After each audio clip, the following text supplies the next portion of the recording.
ಸೇರಿದಂತೆ ವಿವಿಧ ಕಡೆಯಲ್ಲಿ ಡ್ರೋನ್ ಮೂಲಕ ದಾಳಿ ಮಾಡಲಿಕ್ಕೆ ಹೊರಟಿದೆ ಪಾಕಿಸ್ತಾನ. ಆದರೆ ಭಾರತದ ಏರ್ ಡಿಫೆನ್ಸ್ ಸಿಸ್ಟಮ್ ಗಟ್ಟಿಮುಟ್ಟಾಗಿದೆ ಅನ್ನೋದಕ್ಕೆ ಪಾಕಿಸ್ತಾನದ ಈ ಡ್ರೋನ್ ಅಟ್ಯಾಕ್ನ ಪ್ರಯತ್ನ ಕೂಡ ವಿಫಲ ಆಗಿರೋದು ಸಾಕ್ಷಿಯಾಗ್ತಾ ಇದೆ. ಲಾಹೋರ್ ಭಾರತದ ಡ್ರೋನ್ ದಾಳಿಗೆನೆ ಅದರ ಏರ್ ಡಿಫೆನ್ಸ್ ಸಿಸ್ಟಮ್ ಮೇಲೆ ಕಂಪ್ಲೀಟ್ ಆಗಿ ಬ್ಲಾಂಕ್ ಔಟ್ ಆಗಿ ಹೋಗಿದೆ. ಲಾಹೋರಿನ ಏರ್ ಡಿಫೆನ್ಸ್ ಸಿಸ್ಟಮ್ ಅನ್ನ ಸರ್ವನಾಶ ಮಾಡಿ ಬಂದಿದೆ ಭಾರತದ ಡ್ರೋನ್ಗಳು.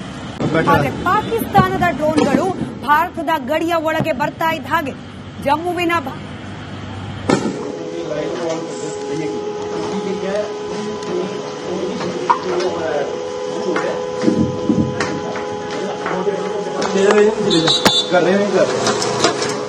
बैठा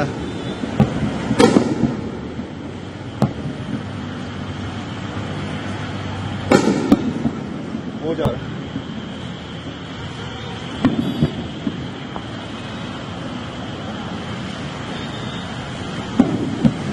वीडियो बना बैठा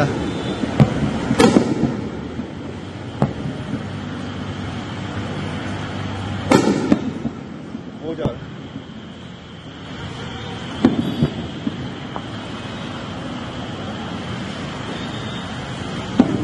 ಪಾಕಿಸ್ತಾನ ಅಪ್ರಚೋದಿತ ದಾಳಿ ಅದನ್ನು ಹೊಡೆದು ಹಾಕಿ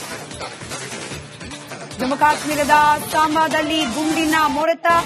ಗಡಿಯುದ್ದಕ್ಕೂ ಕೂಡ ಪಾಕಿಸ್ತಾನದಿಂದ ಅಪ್ರಚೋದಿತ ಗುಂಡಿನ ದಾಳಿ. ಮೊದಾರ್ ಗನ್ ಮೂಲಕ ದಾಳಿ ಮಾಡ್ತಾ ಇದೆ ಪಾಕಿಸ್ತಾನ. ಇದು ಹೊಸ್ತಲ್ಲ.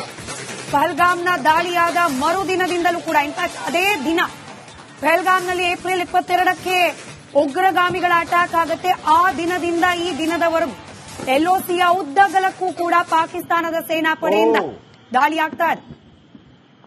ನೋಡಿ, ಆ ದೃಶ್ಯಾವಳಿಗಳು ನೋಡಬಹುದು ನೀವು. ಬ್ಯಾಕ್ ಟು ಬ್ಯಾಕ್ ಅದನ್ನು ಹೊಡೆದು ಉರುಳಿಸುವಂತಹ ಪ್ರಯತ್ನಗಳು. 1 2 3 4 5 6 ಡ್ರೋನ್ ಕ್ಷಿಪಣಿಯಲ್ಲಿ ಸಫಲ ಆಗಲಿಲ್ಲ. ಡ್ರೋನ್ ಅಲ್ಲಿ ಭಾರತ ಸಫಲವಾಗಿದ್ದನ್ನು ಕಂಡು ಅವರು ಕೂಡ ಡ್ರೋನ್ ಬಳಸ್ತಾ ಇದ್ದಾರೆ. S-400 ಅದನ್ನ ಹೊಡೆದುರುಳಿಸ್ತಾ ಇದೆ. ಅದರ ದೃಶ್ಯಾವಳಿಗಳು. ಹಾಗಿದ್ದರೆ ಸಿಂಧೂರ ಆಪರೇಷನ್ ಸಿಂಧೂರ 3.0 ಪಕ್ಕ.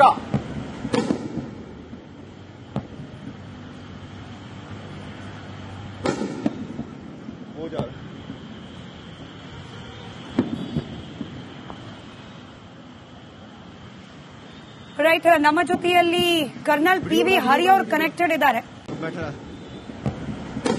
ಬಹುಶಃ ಸ್ವಲ್ಪ ಕನೆಕ್ಷನ್ ಸರಿ ಮಾಡಿಕೊಳ್ಳಬಹುದು. ಅದಾದ ನಂತರ ಅವರ ಹತ್ರ ಮತ್ತಷ್ಟು ಮಾಹಿತಿಯನ್ನ ಪಡೆಯೋ ಪ್ರಯತ್ನ ಮಾಡೋಣ. ದೃಶ್ಯದಲ್ಲಿ ಗಮನಿಸ್ತಾ ಇದ್ದೀರಿ, ಇಲ್ಲೇನೆ ಆರು ಡ್ರೋನ್ಗಳ ಚಿತ್ರಣ ನಮ್ಮ ಕಣ್ಣು ಮುಂದಿದೆ. ಕರ್ನಲ್ PV ಹರಿ ಅವರು ನಮ್ಮ ಜೊತೆ ನೇರ ಸಂಪರ್ಕದಲ್ಲಿ. PV ಹರಿ ಅವರೇ ನಮಸ್ಕಾರ. ನನ್ನ ಧ್ವನಿ ತಲುಪ್ತಾ ಇದೆ ಅಂತ ಭಾವಿಸ್ತೀನಿ. ಕೇಳ್ತಾ ಇದೆ. ಈಗ ಅಸಲಿ ಯುದ್ಧ ಶುರುವಾದ್ರೇನೆ 3 ದಿನ ನಿಲ್ಲೋಕ್ ಶಕ್ತಿ ಇಲ್ಲ ಪಾಕಿಸ್ತಾನಕ್ಕೆ. ಯುದ್ಧ ಪ್ರಾರಂಭನೇ ಆಗಿಲ್ಲ. ಯಾಕೆ ಡ್ರೋನ್ಗಳನ್ನ, ಯಾಕೆ ಮಿಸೈಲ್ಗಳನ್ನ ವೇಸ್ಟ್ ಮಾಡ್ಕೊಳ್ತಿದೆ ಅಂತ? ಹೌದು, ಸತ್ಯದ ಮಾತಿದು. ಯಾಕೆಂತ ಹೇಳಿದ್ರೆ ಈಗ ಅವರು ಆಲ್ರೆಡಿ ಮಣ್ಣು ಮುಕ್ತಾ ಇದ್ದಾರೆ. ಯುದ್ಧ ಆರಂಭ ಆಗಿದೆ. ನಾವು ಯುದ್ಧ ಬೇಕಾಗಿರ್ಲಿಲ್ಲ, ನಾವು ಬೇಡ ಅಂತ ಬರೀ ಉಗ್ರವಾದಿಗಳ ತನಕ ಮಾತ್ರ ಸೀಮಿತವಾಗಿತ್ತು. ಈಗ ಅವರು ನಮ್ಮ ಪಂಜಾಬ್, ರಾಜಸ್ಥಾನ ಅಪ್ ಟು ಗುಜರಾತ್ ತನಕ ಎಲ್ಲಾ ಕಡೆ ನಮ್ಮ ನಾಗರಿಕರು ಇರುವ ಜಾಗದಲ್ಲೇ ಅವರು ಮಿಸೈಲ್ ದಾಳಿಗಳನ್ನು ಮಾಡ್ತಾ ಇದ್ದಾರೆ ಮತ್ತು ಡ್ರೋನ್ ದಾಳಿಗಳನ್ನು ಮಾಡ್ತಾ ಇದ್ದಾರೆ. ಅದಕ್ಕೆ ತಕ್ಕಂತೆ ನಮ್ಮ ಭಾರತೀಯ ಸೇನೆಯೂ ಸಹ ಬಿಫಿಟಿಂಗ್ ರಿಪ್ಲೈ ಕೊಡ್ತಾ ಇದೆ. ಈಗ ಇನ್ಮೇಲೆ ಆಗ್ತಾ ಇರೋದು ಯಾರ ಟೆಕ್ನಾಲಜಿ, ನಮ್ಮ ಟೆಕ್ನಾಲಜಿ ಇದನ್ನ ಹೈಯೆಸ್ಟ್ ಅಲ್ಲಿದೆ. ಈ ನಮ್ಮ ಟೆಕ್ನಾಲಜಿಯನ್ನು ಬಳಸಿ ಮೊದಲಿಗೆ ಅವ್ರನ್ನ ಸೆದೆ ಬಡಿಯೋಣ. ಅನಂತರ ಬಾಕಿ ನಮ್ಮಲ್ಲಿ ಬೇಕಾದಷ್ಟು ಮತ್ತೆ ಒಂದೊಂದಾಗಿ ನಾವು ತೆಗೆದು ಅವರಿಗೆ ನಾವು ಭಾರತೀಯ ಸೇನೆ ಎಷ್ಟು ಬಲಿಷ್ಠ ಅನ್ನೋದನ್ನ ಬರೀ ಪಾಕಿಸ್ತಾನಕ್ಕಲ್ಲ ಪೂರಾ ಪ್ರಪಂಚಕ್ಕೆ ತೋರಿಸುವ. ಅಲ್ಲ ಸರ್, ಮೊನ್ನೆ 9 ಕಡೆ ಕ್ಷಿಪಣಿ ದಾಳಿ, ಇವತ್ತು 12 ಕಡೆ ಡ್ರೋನ್ ದಾಳಿ. ಇನ್ನು ಕೂಡ ನಮ್ಮಲ್ಲಿರುವಂತಹ ಭೀಮ ಗಾತ್ರದ ಬ್ರಹ್ಮೋಸ್ ಇರಬಹುದು, ಪೃಥ್ವಿ ಇರಬಹುದು, ಇದು ಯಾವುದನ್ನು ಕೂಡ ನಾವು ಇನ್ನೂ ತೆಗೆದಿಲ್ಲ. INS ವಿಕ್ರಾಂತ್ ಇನ್ನೂ ಕೂಡ ಕೆಲಸ ಶುರು ಮಾಡಿಲ್ಲ. ಅಷ್ಟರಲ್ಲಾಗಲೇ ಇವರು ದರಾಶಾಹಿ ಆಗಿದ್ದಾರೆ ಮತ್ತು ಕೂಡ ಕಾಲು ಕೆರೆದು ಜಗಳಕ್ಕೆ ಬರ್ತಾ ಇದ್ದಾರಲ್ಲ. ನನ್ನ ಪ್ರಶ್ನೆ ಒಂದು ನೇರವಾಗಿ, ನಾವು 9 ಕಡೆಗಳಲ್ಲಿ ಈ ಉಗ್ರಗಾಮಿಗಳ ಶಿಬಿರಗಳ ಮೇಲೆ ಅಟ್ಯಾಕ್ ಮಾಡಿದ್ವಿ. ಅಂದರೆ ಪಾಕಿಸ್ತಾನದ ಮೇಲಲ್ಲ, ಒಂದು ದೇಶದ ಮೇಲಲ್ಲ, ಸೇನಾ ನೆಲೆಗಳ ಮೇಲೆ ಅಲ್ಲ ಅನ್ನೋದನ್ನ ನಾವು ಪ್ರೂವ್ ಮಾಡಿದ್ವಿ, ಅದನ್ನು ಹೇಳಿದ್ವಿ ಕೂಡ. ಈಗ ಹರಿಯವರೇ ಅವರು ನೇರವಾಗಿ ಜನಸಾಮಾನ್ಯರ ಮೇಲೆ ಅಟ್ಯಾಕ್ ಮಾಡ್ತಾ ಇರುವಂತದ್ದು, ಈಗ ಡೈರೆಕ್ಟ್ ಆಗಿ ಅಟ್ಯಾಕ್ ಮಾಡ್ತಾ ಇರುವಂತದ್ದು. ಈಗ ಭಾರತಕ್ಕೆ ಅವಕಾಶ ಇದೆಯಾ? ಅಂದ್ರೆ ಹೇಗೆ ಹಮಾಸ್ ಹೊಡೆದಾಗ ಇಸ್ರೇಲ್ ಯಾರ ಹತ್ರ ಕೇಳುವಂತ ಅಗತ್ಯ ಇರಲಿಲ್ಲ, ಹೊಡೆಯುವುದಾಗಿತ್ತು. ನಮಗೆ ಕೈ ಕಟ್ತಾ ಇದ್ದದ್ದು ಪಾಕಿಸ್ತಾನ ಹೊಡಿತಾ ಇದ್ರು ಕೂಡ ಬೇರೆ ಅವಕಾಶ ಇರಲಿಲ್ಲ, ಯಾರಂತ ಗೊತ್ತಾಗ್ತಾ ಇರಲಿಲ್ಲ ಪಾಕಿಸ್ತಾನದ ಹಿಂದಿದೆ ಅಂತ ಪ್ರೂವ್ ಮಾಡ್ಲಿಕ್ಕೆ. ಈಗ ಪ್ರೂಫ್ ಸಿಕ್ತಾ? ಈಗ ಪೂರ್ಣ ಪ್ರಮಾಣದ ಯುದ್ಧ ಮಾಡೋಕೆ ಸಾಧ್ಯ ಇದೆಯಾ? ಹೌದು, ಖಂಡಿತ. ಈಗ I told you already, the army, air force, navy ಚೀಫ್ಗೆ ಆಲ್ರೆಡಿ ಪೂರ್ತಿ ಫ್ರೀ ಹ್ಯಾಂಡ್ ಆಗಿ ಸ್ವತಂತ್ರವಾಗಿ ಅವರು ಡಿಸಿಷನ್ ತಗೋಬಹುದು ಅಂತ ಹೇಳಿ ಹೇಳಿದ್ದಾರೆ. ಈಗ ಏನಿದ್ರು ಸಹ ಪ್ರಧಾನಮಂತ್ರಿ, ರಕ್ಷಣಾ ಮಂತ್ರಿ ಅವರು ಮತ್ತು ನಮ್ಮ ಕ್ಯಾಬಿನೆಟ್ಗೆ director general of military operations ಅವರಿಗೆ ಇದು ಮಾಹಿತಿ ಕೊಡ್ತಾರೆ. ನಾವು ಈಗ ನನ್ನ ಮನಸ್ಸಿಗೆ ಪಾಕಿಸ್ತಾನ ಅನ್ನೋದ್ರ ಹೆಸರನ್ನೇ ಪಾಕಿಸ್ತಾನ ಅಂತ ಒಂದು ಅಸ್ತಿತ್ವ ಇದೆಯಲ್ಲ, ಅದು ಹೋಗ್ಲಿಕ್ಕೆ ಉಂಟು ಸದ್ಯ. ಇವರು ಈ ಪ್ರೊಲಾಂಗ್ ಮಾಡ್ತಾ ಇದ್ರೆ, ನೀವು ಹೇಳಿದಾಗೆ ನಮ್ಮಲ್ಲಿ ಏನು ಅಸ್ತ್ರಗಳಲ್ಲಿ ಕಡಿಮೆ ಇಲ್ಲ, ಬ್ರಹ್ಮೋಸ್ ಇದೆ, ಬೇಕಾದಷ್ಟು ನಮ್ಮಲ್ಲಿ ಇದೆ. ನಿನ್ನೆ ರಾತ್ರಿ ನಮ್ಮ ಸುದರ್ಶನ ಚಕ್ರ ಹೋಗಿ ಲಾಹೋರಲ್ಲಿ ಯಾವ ರೀತಿ ಅವರ ಏರ್ ಡಿಫೆನ್ಸ್ ರಾಡಾರ್ಸ್ ಗಳನ್ನ, ಏರ್ ಡಿಫೆನ್ಸ್ ಸಿಸ್ಟಮ್ ಅನ್ನ ಯಾವ ರೀತಿ ಅದನ್ನ ಡಿಸ್ಟ್ರಾಯ್ ಮಾಡಿದೆ ಅಂತ ಅವ್ರಿಗೆ ಗೊತ್ತಾಗಿದೆ. ಈಗ when war comes, all fair and love in the war.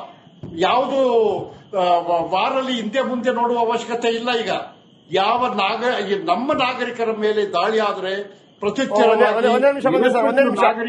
ನಿಮಿಷ ಹರಿ ಸರ್, ಒಂದೇ ನಿಮಿಷ ಬಂದೆ. ವೀಕ್ಷಕರ ಮತ್ತೊಮ್ಮೆ ಆ ದೃಶ್ಯಾವಳಿಗಳು ತೋರಿಸ್ತಾ ಇದ್ದೀನಿ. ಓಹೋ,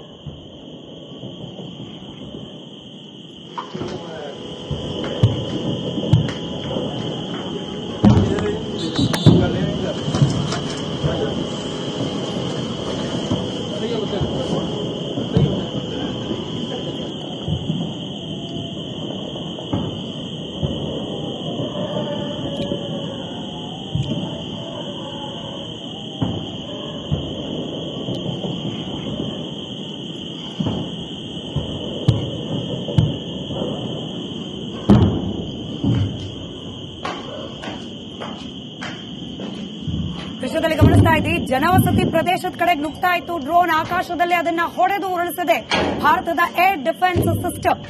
ಮತ್ತಷ್ಟು ಅಪ್ಡೇಟ್ಸ್ ನಿಮ್ಮ ಮುಂದೆ ಇಡ್ತಾ ಹೋಗ್ತೀವಿ ಬ್ರೇಕ್ ಆದ್ಮೇಲೆ. ಸೇರಿದಂತೆ ವಿವಿಧ ಕಡೆಯಲ್ಲಿ ಡ್ರೋನ್ ಮೂಲಕ ದಾಳಿ ಮಾಡಲಿಕ್ಕೆ ಹೊರಟಿದೆ ಪಾಕಿಸ್ತಾನ.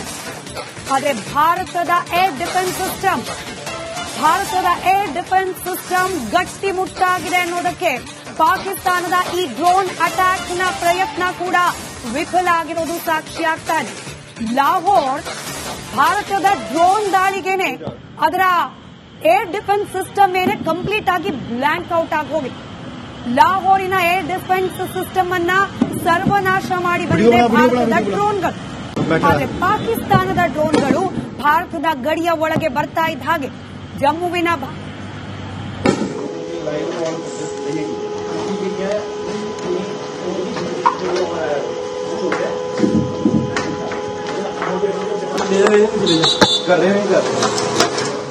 बैठा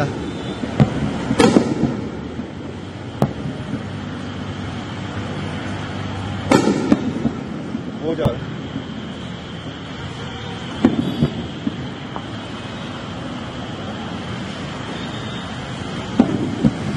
वीडियो बना बैठा